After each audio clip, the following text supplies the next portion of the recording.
Waking up in cold sweats, I can't get no rest. I'm jumping out my sleep, I can barely catch my breath. Having flashbacks when I put them bullets in his chest. Cause now I'm paranoid, and all I see is death. This is... Fuck you stop for? You was right there. It's a lot, it feels... Scary? Only way to get that poison from inside you is to spit it out, man. So spit it out on that mic for me. Yo, welcome to the 1804 Show, Chapter 2. I'm your host, Dollar Will, and man, Raising Kanan was fire tonight. Everything happened the way I planned it. Too bad it took 2 weeks for us to find out, but I'm going to give y'all a little bit of what happened. I'm going to try not to give any spoilers, but I'm going to do my best. So on the opening scene, you have Rock coming home from whatever, and Panessa is stalking her, and Panessa goes to the door as soon as Rock checks in. So as soon as Rock opened the door, there's Panessa questioning her about Neek's whereabouts, because she knows that they've been creeping around. And she wanted to know where he was at. And she like, I haven't seen him. I don't know what you're talking about. So then Panessa pulls out a gun and threatens Rock with it. And Rock like, oh, I know that you're not cut like that. And if you're going to use that gun, pull the trigger then. So then they go start wrestling over the gun. And then Rock took it from her, knocked her out on the ground, and told her, if I wanted to kill you, then I would have, but Unique wouldn't allow it. He wouldn't want me to do that to you. So then we go to the next scene where Famous and is finally back in the studio performing his new song 411 with Lou. And he started crying. So Lou keep on asking him why you stop. And he's just like, oh, this is so hard for me or whatever like that. So he's like, man, spit that shit. You know what I'm saying? So apparently they finish recording the song and have a sit down and talk. So Famous beginning to feel bad, and he's beginning to have guilt for killing Freddie. So then Lou's just telling him like, look, this is church. So you confess that shit. The more you speak about it, the more you feel better, pretty much. So the next scene, Panessa and Rock is sitting down, and she's just like, oh, this don't feel right. I haven't seen him over a week, and this is not like him to do something like that, because he would check on his son. So Rock is telling Panessa like, look, you need to be suspicious of Ronnie, because Ronnie probably has something to do with it. So Panessa is like, no, they brothers. If anything, Ronnie will always protect Neek. And Rock was like, I don't know that for sure, and you need to be careful because a lot has changed. So after that, I believe that Jude and the girl group and Marvin there, and they all performing in front of some label heads. And Marvin stops the audition, and he tells them like his daughter is the lead singer. So Juke gets mad, and they go into the hallway, and he was just telling her like, look, I know that you the lead singer, like you that good. And Jukebox getting mad and chase him out, like, get the fuck out of here, like you about to ruin my big shot. So then he leaves, and I forget the light-skinned girl name who thinks she the lead singer, but they get into an argument and they about to fight, and then the manager comes and like, y'all shouldn't be fighting each other. You should be fighting your dance moves because your dance moves suck or whatever. So they're looking for a lead singer in the group or whatever. So next, it was Famous going back to the apartment and confessed to Kanan that it was his mom who put the gun into the bag. And Kanan gets upset.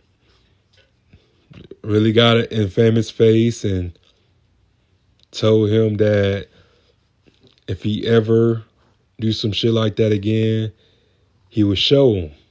And he told him that I'm dangerous too, or whatever. So he leaves, and he goes back home to confront Rock.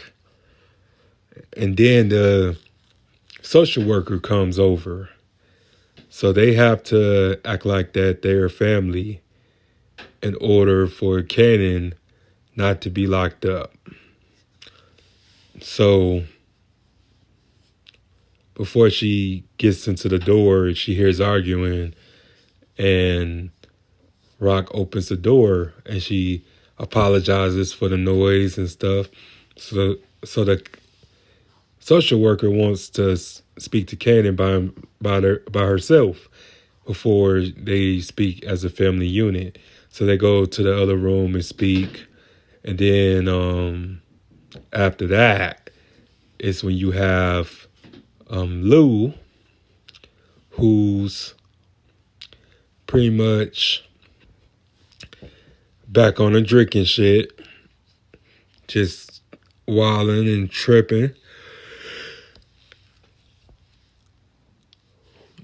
Oh, I'm sorry, y'all. It's late. So I'm trying not to spoil it for you guys, but it was just like a lot of stuff that was going on this episode. So it was just crazy.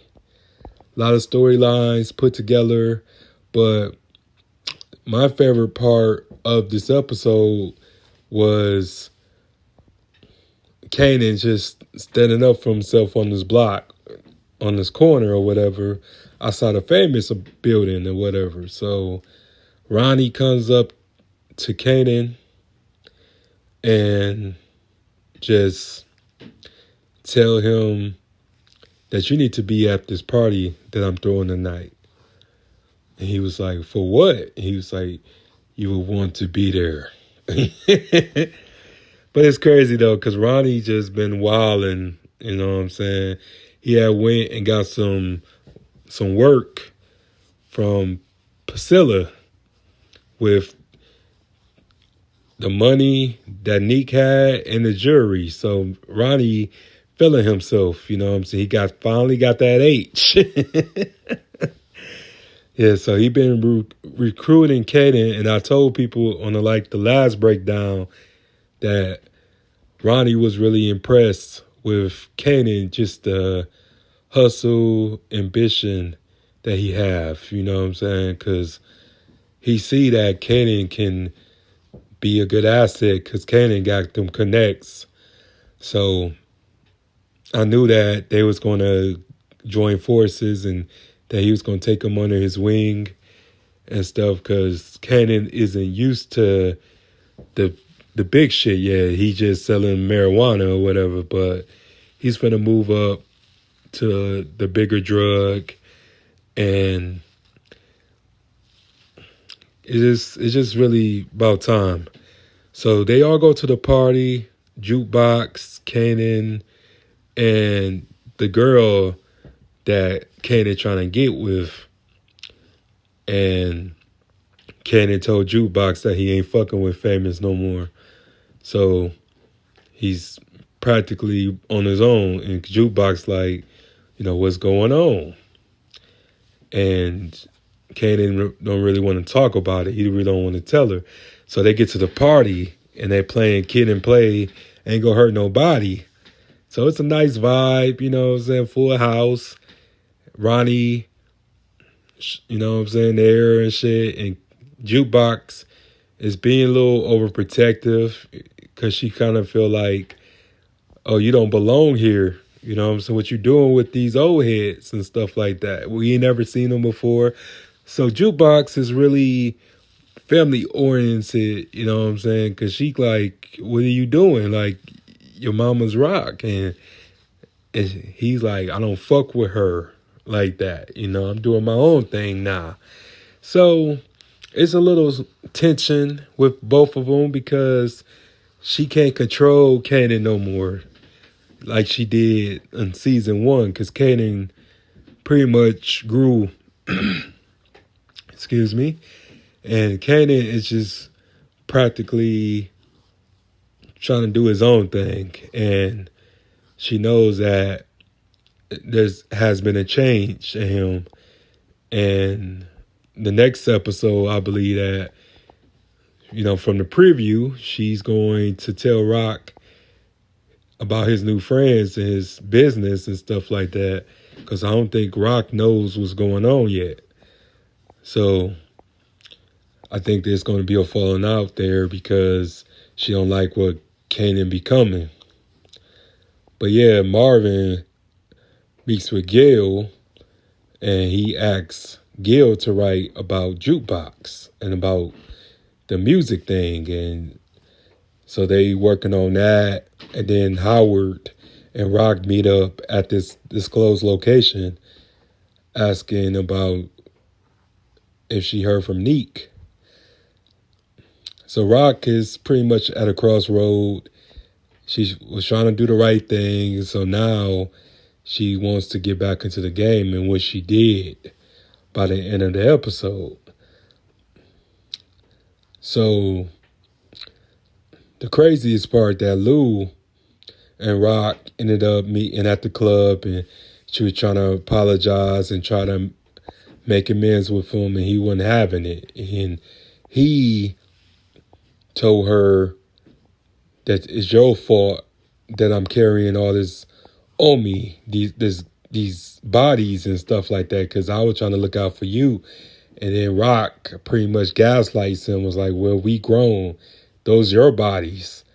So Lou told her to leave, and then he should start on that drinking bullshit again. So he done some foul shit.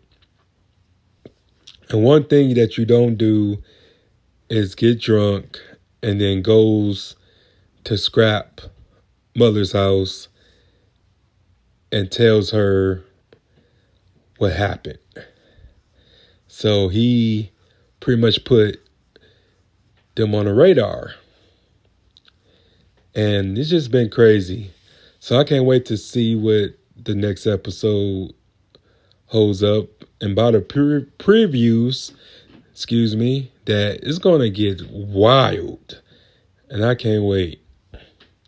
And oh yeah, I forgot about this. So Marvin and Jukebox had an intimate conversation. It was just like, hey, you know, can you teach me how to be your father?